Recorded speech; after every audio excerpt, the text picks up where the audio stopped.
Hello and welcome to the channel. My name is Michael and this is my indie publishing adventure. Today's episode will be on how to find an editor. Now you can find a dozen videos on YouTube that will give you similar information, are incredibly helpful, but the difference between my channel and the ones that you can find online is that this is all happening in real time. I started looking for an editor about a month ago and finished the process 15 minutes ago. So you're getting an incredibly fresh perspective on the process of looking for an editor, hiring an editor and working with an editor. So without further ado, let's get into it. So the first thing you're going to want to do is research. Now if you're watching this video, you've already started that process. YouTube is a really helpful tool to track down people who've already been through this experience and are happy to share it. YouTube has been my primary source of information when researching the indie publishing process, and I suggest you lean on that too because it's incredibly helpful. Next, an old-fashioned Google search. There are plenty of articles and checklists online that have been useful in talking me through the indie publishing process. And lastly, social media. So Twitter, X and TikTok have plenty of really supportive writing communities where you can reach out to people who've already been through this experience and get information, support, everything you'll need. So if you're not part of one of those communities already or don't have access to those platforms, I suggest you join and tap into that potential.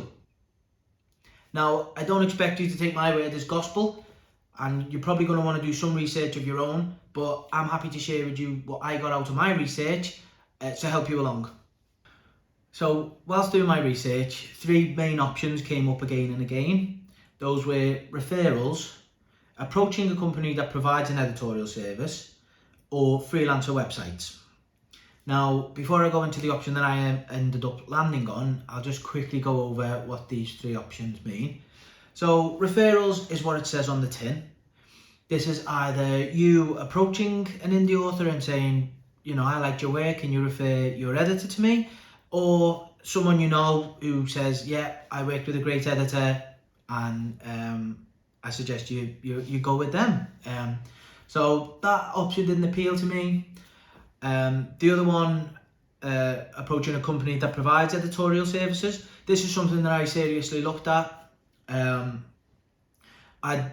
been a member on Jericho Writers before, which is a writing website, whilst I was looking for an agent to traditionally publish last year.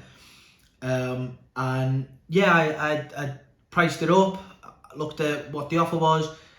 I was quite happy to go ahead with it, but once I kind of added up all the different types of editing that they provided and what my story would need, I was just priced out a little bit. I think if I'd have had more budget going into this at the beginning, I might have went down that route, but it was just outside of my price range. So the last one is a freelancer website. So these are websites like Upwork, Fiverr, Reedsy. I looked at all of them. They're all brilliant. Before I go into the option I went with and why I went with it, I just want to give a quick shout out to Reedsy. Not that a big website like that needs my endorsement, but it's just an amazing website. It's got tools on there that helps you with the process from start to finish as a writer, including picking out character names and stuff like that. It's just a fantastic tool for any writer to use, not just someone trying to be indie published. So if you haven't had a look at that website yet, I suggest you go and take a look. So before we get into my choice, the three things that we need to think about: pricing, timings, and services. So on pricing, you're going to have a budget, as everyone, and depending on what service you're after, then you're going to need to put out more money, and so you need to have a good understanding of the kind of budget you have going in. That way you're not wasting any of your time and you're not kind of chasing down or haggling with editors who are kind of out of the price range. So it's good to have a good understanding, and as well you're kind of looking out for, if you have an editor that says he can edit your 100,000 word manuscript for buttons, then maybe that should ring alarm bells. I don't know, maybe they're just incredibly generous with their time and their expertise. The other one is timings. So again, have an understanding of how long you're willing to wait around. Some editors, you might be really keen to work with them, but they have a big backlog, so you're having to wait several months to get your work back. Now, you might be happy to wait that time, you might not be in any rush to get your work out there, that's absolutely fine. But again, it's something you need to think about. And like with the pricing, if someone says they can have your 100,000 word manuscript back in a couple of days, then maybe the quality of work is going to be different to someone who's going to spend time on it. Looking and speaking to a couple of different editors, anywhere between 3 to 6 weeks seems to be about right, so just keep an eye out for that. And then the last one is services, knowing what type of editorial you're looking for in your work. So there is line editing, line and copy editing, so that's going through your work, maybe changing a word or two there, just making sure everything flows right, everything makes sense. There's proofreading, which is just those like final grammatical errors, looking out for anything stark that's kind of going to trip you up at the final hurdle, an unfortunate word here or there that kind of ruins the sentence. And then there's structural editing or developmental editing, which is the story as a whole. So making sure that everything, there's a beginning, middle and end, that the character arcs are all working, that the ending lands, that kind of thing. So again, having an understanding of going in and what you're looking for. Different editors are going to have different expertise. They're going to kind of be better at different things than others. So just make sure that you're finding the right editor that can suit the service that you're looking for. So the option I went for was Fiverr, and the reason was I just found the website to be a lot more user friendly.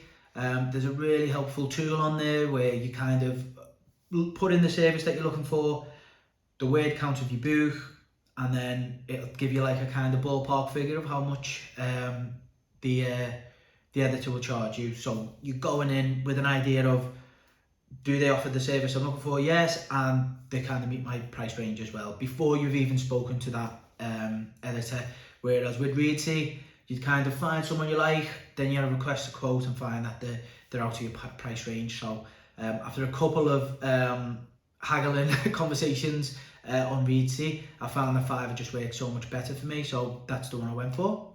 So once you've decided on an editor, that's not just the end of the process. It'd be great if you could just meet someone and just trust them to edit your old book, but you're going to want to get a sample first. So as I was going through Fiverr, I found originally 3 editors that I wanted to work with. That ended up being 2 once some of the pricing for the editing I was looking for was agreed upon, and one of them just priced me out, but I ended up with 2. And then from there, they requested samples of my work, in which they would show me a sample of their editorial work and send that back to me. And I made a decision on the back of that. The editor I decided on, they were both brilliant editors, really helpful, but the one I went with was the one that I felt still sounded like me the most. The changes they were making, it still felt like it was something that I would say or something I would write. So that's what ultimately led me to make that decision.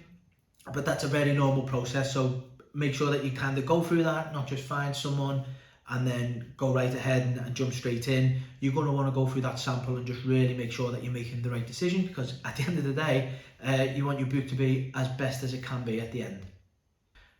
The last thing I just wanted to mention is the payment system. So on these freelancer websites, what happens is, once you've kind of found your editor, you're happy with the sample they've sent you, you've both agreed to work together, they'll send over a quote via the website for you to pay. Once you pay that, the money will be sent to the website. The editor will go ahead and make the changes, do the editing, send you the work back, and then once you kind of acknowledge that you've received the work you paid for, they release the money to the editor. Now, I'm sure everyone on these websites is incredibly honest, but at the end of the day, it's a lot of money that we're talking about here when you're paying for these services, and the way that the website just acts as the middleman just takes away all the stress and anxiety of that, which I thought was brilliant and just really helpful. And that's about it from me. the next video will be on working with an editor. So in hopefully about 3-4 weeks time, I'll receive my work back and start working through the changes, and I'll be sure to drop by and just give you an update on how that's going, what to expect. We can talk a little bit about like the kind of pricing as well and next steps down the line. So I hope you come along and watch that video, and thank you for watching this one. I'll see you next time. And lastly, remember to like, subscribe and follow me on X.